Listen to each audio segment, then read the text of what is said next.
ముఖ్యమంత్రి హోదాలో వాళ్ళ స్నేహితుడు ఇక్కడికి రావడం ఎట్లా ఫీల్ అవుతున్నారు, వాళ్ళ స్నేహితుల మాటల లోపల తెలుసుకునే ప్రయత్నం చేద్దాం.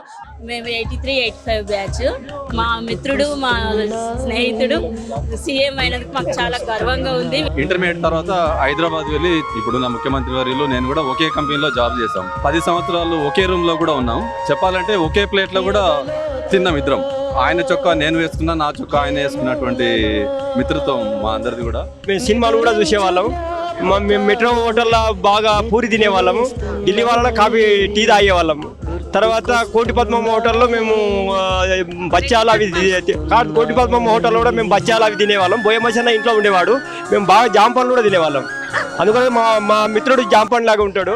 ఆ రోజుల్లోనే ఏది అర్థం కాకపోయినా క్వశ్చనింగ్ చేసేవాళ్ళు.